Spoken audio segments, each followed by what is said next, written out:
கேரளாவில் ரீசெண்டா ஒரு சம்பவம் என்பது நடந்திருக்கு. உண்மை சம்பவம் என்பது நடந்திருக்கு. அந்த சம்பவத்தை பற்றி கேள்விப்படும் போதும் சரி, அதை பற்றி நம்ம வந்து போயிட்டு ரீசர்ச் பண்ணி நான் வாசிச்சேங்க. ஸோ அவ்வளவு மனசுக்கு கஷ்டமா இருந்தது. இந்த இடத்துல வந்து நீதிமன்றங்கள் ஒரு தரப்பு இருக்கக்கூடிய நியாயங்களை மட்டுமே பார்க்கக்கூடாது. இன்னும் முக்கியமா சொல்லணும்னா, பெண்கள் தரப்பு இருக்கக்கூடிய நியாயங்கள் அதை மட்டுமே பார்க்கக்கூடாது. ஆண்கள் தரப்புல இருக்கக்கூடிய சில முக்கியமான நியாயங்களையும் கன்சிடர் பண்ணணும் அப்படின்ற மாதிரி தான் சொல்ல தோணுதுங்க. ஏன்னா அநியாயமா இப்போ ஒரு அப்பாவி உயிர் என்பது பறி போயிருக்கு. ஸோ அந்த கதையை பற்றி உங்ககிட்ட வந்து ஒண்ணா எக்ஸ்பிளைன் பண்றேன். அந்த உண்மை கதையை பற்றி கண்டிப்பா நீங்க வந்து ரொம்ப எமோஷனலா கஷ்டப்படுவீங்க. ஏன்னா அந்த மாதிரி தான் நடந்திருக்கு இந்த உண்மை சம்பவம் என்பது. ஸோ அதாவது ரீசெண்டா அந்த ரஞ்சிஷ் அப்படிங்கிற ஒரு 38 வயது நபர் வந்து தான் உயிரை அவரே மாய்ச்சிக்கிட்டு இறந்து போயிருக்காரு. எதனால தெரியுமா? தன்னுடைய மகனுக்காக அந்த செயலை வந்து செஞ்சிருக்காருங்க. ஸோ அதுதான் இந்த இடத்துல வந்து மனசுக்கு கஷ்டப்படக்கூடிய ஒரு விஷயம். இன்னும் எக்ஸாஜரேட் பண்ணோம்னா தெய்வ திருமகள் படம் நம்ம வந்து பார்த்திருப்போம்.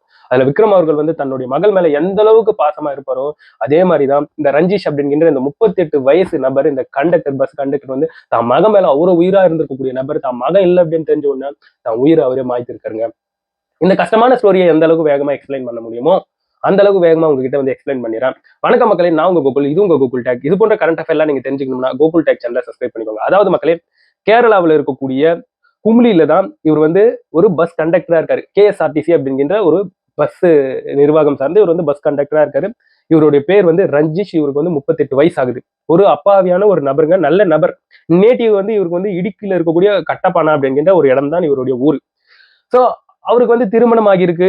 ஸோ அவங்களுக்கு அந்த இந்த ரஞ்சிஷ் மற்றும் அவங்களுடைய ஒய்ஃபுக்கு வந்து ஒரு அழகான ஒரு மகன் வந்து இருக்கிறாங்க. ஒரு இன்னசென்ட் ஹஸ்பண்டா இருக்காரு. ஸோ வேலை மேல அவ்வளவு பிரியம் கொண்டிருக்கக்கூடிய ஒரு நபராக ரஞ்சிஷ் அவர்கள் வந்து இருக்காரு. ஸோ இந்த மாதிரி வாழ்க்கை அழகா போயிட்டு இருக்கும்போது திடீர்னு ஒரு மோசமான ஒரு நிகழ்வு என்பது நடக்குது. அந்த மோசமான நிகழ்வு என்னன்னு பார்க்கும்போது, ரஞ்சிஷ் அவர்களுடைய மனைவிக்கு கத்தார்ல வேலை என்பது கிடைக்குது. டேய் என்னடா கோகுலு, கத்தார்ல வேலை கிடைச்சா நல்லது தானடா, அவங்க போய் நல்லா சம்பாரிச்சு காசு தர போறாங்க தானடா அப்படின்னு நீங்க என்னை பார்த்து கேள்வி கேட்டீங்கன்னா அதுதான் இல்லை. ஸோ இவங்களுடைய வாழ்க்கையில இதுதான் பெரிய பிரச்சனையாக நடந்து முடிஞ்சிருக்கு. அதாவது கத்தாருக்கு வேலைக்கு போயிருக்கக்கூடிய ரஞ்சிஷ் அவர்களுடைய மனைவி அங்க இருக்கக்கூடிய வேற ஏதோ ஒரு நபர் கூட அவங்க வந்து நெருங்கி பழகி இருப்பதாக சில தகவல்கள் நியூஸ் சேனல்ல வந்து சொல்லப்பட்டு வந்துகிட்டு இருக்கு. செய்தி ஊடகங்கள்ல சொல்லப்பட்டு வந்துகிட்டு இருக்கு. இதை தாண்டி இன்னும் எக்ஸ்ட்ரீமா சொல்றாங்க. கத்தாருக்கு ரஞ்சிஷ் அவர்களுடைய மனைவி போன பிறகு அங்க ஒரு நபர் கூட நெருங்கி பழகி அவங்க கூட அந்த வேற ஒரு நபர் கூட திருமணமே ஆகிடுச்சு அப்படின்ற மாதிரி சொல்லப்பட்டு வந்துகிட்டு இருக்கு. இதெல்லாம் உண்மையா இருக்கும் பட்சத்தில் எவ்வளவு மனசுக்கு கஷ்டமா இருக்குங்க. பாவங்க அந்த ரஞ்சிஷ் அப்படிங்கிற அந்த நபர். சோ அதுக்கப்புறம் ரஞ்சிஷ் அவர்களுடைய மகனை அந்த ரஞ்சிஷை அவரே பாத்துக்கிறாருங்க. அவ்வளவு பத்திரமா தன்னுடைய மகனை வந்து கட்டி காப்பாத்தி வளர்த்துக்கிட்டு அவ்வளவு பாசம் வச்சுக்கிட்டு வளர்த்துட்டு வர்றாரு ரஞ்சிஷ் அவர்கள். ஸோ அதுக்கப்புறம் போனாங்க இல்லையா இந்த மேடம், போனவங்க கிட்டத்தட்ட ஒரு 6 இயர்ஸ் கழிச்சு திருப்பியும் கேரளாவுக்கு வராங்க. வந்தவங்க அவங்களுடைய பையனை வந்து திருப்பி கேட்குறாங்க. திருப்பி கேட்டது மட்டும் இல்லாம கோர்ட்ல வந்து கேஸ் ஃபைல் பண்றாங்க. கேஸ் ஃபைல் பண்ண உடனே கோர்ட் இந்த இடத்துல வந்து ஒரு ஒரு முடிவு எடுத்திருக்கு. அந்த முடிவை கண்டிப்பா நீங்க வந்து என்னோட கமெண்ட் செக்ஷன்ல அதை பற்றி நீங்க வந்து பேசுவீங்கன்னு நினைக்கிறேன். இதை முழுசா பார்த்த பிறகு ஐ திங்க். ஸோ அந்த முடிவு என்னன்னு பார்க்கும்போது, பையனுக்கு அம்மாவுடைய பாசம் என்பது முக்கியம். பையன் அம்மா கூடவே போகட்டும், கத்தார் போகட்டும் அப்படின்ற மாதிரி கோர்ட்ல கேஸு தீர்ப்பா வந்து முடியுது. ஸோ அப்போ ரஞ்சிஷ் அப்படின்கிட்ட இந்த பஸ் கண்டக்டர் வந்து மனசு ரொம்ப கஷ்டப்படுறாரு. பையனோ இல்ல, பொண்டாட்டியும் போயிட்டாங்க, திருப்பி வரல, பையனோ இப்போ வந்து போயிட்டு போறான் அப்படின்ட்டு தான் பையனை நினைச்சு பயங்கரமா கஷ்டப்பட்டு இருக்காருங்க. ஒய்ஃப் இல்லாத போது பையனை மட்டும்தான் பயங்கரமா பார்த்துட்டு வந்திருக்காரு. ஸோ ரஞ்சிஷ் அவர்களுக்கு ஒரு அம்மா ஒரு அப்பா இருக்காங்க. அவங்க கூட இந்த பையனை விட்டுட்டு வேலைக்கு போயிட்டு வர்றது, பையனை பார்த்துக்கிறது அப்படின்ட்டு இருந்திருக்காரு. அவ்வளவு பாசமா இருந்திருக்காரு. ஸோ அந்த பையன் போனது இவரால் தாங்க முடியலங்க. ஸோ இவருக்கு வந்து கொட்டிமலா அப்படிங்கிற ஒரு ஒரு நேட்டிவ் இருக்கு. ஸோ அவருக்கு இன்னொரு முக்கியமான நேட்டிவ்.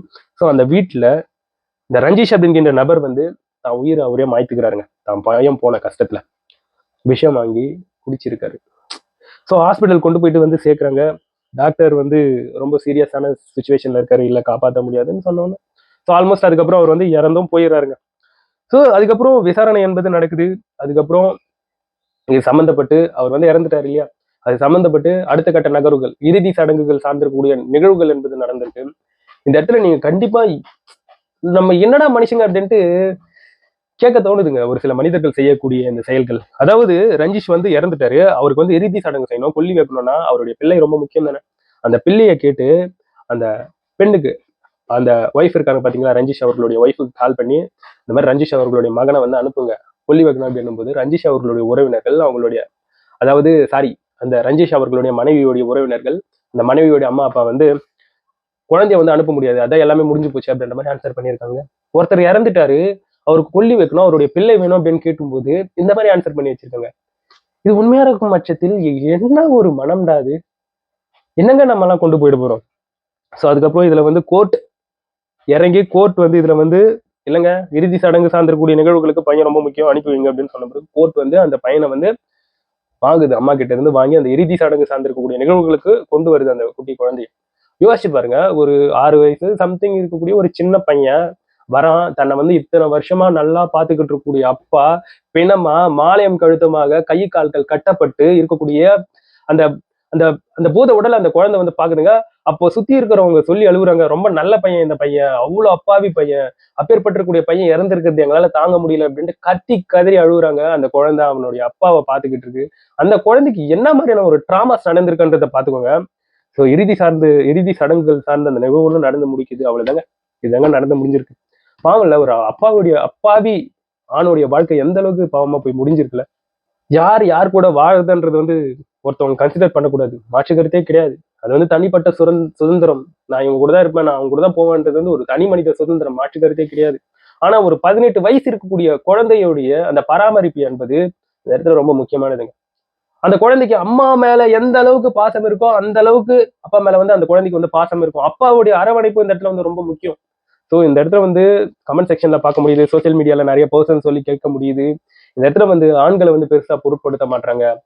சோ பிள்ளைகள் இது போன்ற விஷயங்கள் சம்பந்தப்பட்டிருக்கக்கூடிய கேஸ்ல ஆல்மோஸ்ட் அம்மாவை சார்ந்திருக்கக்கூடிய சைடு தான் தீர்ப்பு போயிடுது. அப்பாக்களுக்கு இந்த இடத்துல வந்து பெருசா வந்து கேஸ் வந்து பாசிட்டிவா அமைய மாட்டேங்குது அப்படின்னு சொல்லப்பட்டு வந்துருக்கு. இந்த கேஸ பாத்தீங்களா? ஒரு அப்பாவி நபர், அந்த நபர் வந்து இறந்து போயிருக்காருங்க. சோ அதனால கோர்ட் வந்து ஒருதலை பட்சமாக இந்த இடத்துல வந்து கன்சிடர் பண்ணாம அந்த பிள்ளைக்கு யார் கூட இருந்தா சரியா இருக்கும், 2 பேர் கூட இருந்தா சரியா இருக்குமா அப்படின்ட்டு பல வகையான தீர்வுகளை இந்த இடத்துல வந்து ஆய்வு செஞ்சு பார்க்கணும், ஜட்ஜ்மெண்ட் கொடுக்கணும். இந்த இடத்துல அப்பாவியா ஒருத்தர் வந்து இறந்திருக்கிறது உண்மையாக மனசுக்கு ரொம்ப வலியா இருக்கு. மாற்று கருத்தே கிடையாது. ஸோ இந்த மாதிரி அநியாயங்கள், இது போன்ற விஷயங்கள் நம்மளுடைய நாட்டுல போய்கிட்டு தான் இருக்கு. ஸோ இதுக்கெல்லாம் என்ன தீர்வு கிடைக்க போகுது அப்படின்னு தெரியல.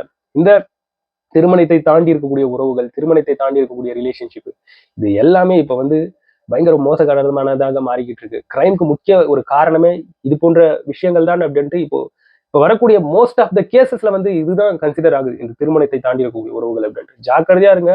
இதுதான் பிரச்சனைன்னு சொல்லிட்டேன். பார்த்திருக்கக்கூடிய நபர்கள் அவேர்னஸ் எடுத்துக்கோங்க. அவ்வளவுதான் சொல்ல முடியும். சோ இதை பற்றி நீங்க என்ன நினைக்கிறீங்கன்றது என்னோட கமெண்ட் செக்ஷன்ல பதிவு பண்ணுங்க. நான் வந்து உங்களை அடுத்த ஒரு வீடியோல பார்க்குறேன். பாய் நண்பர்களே.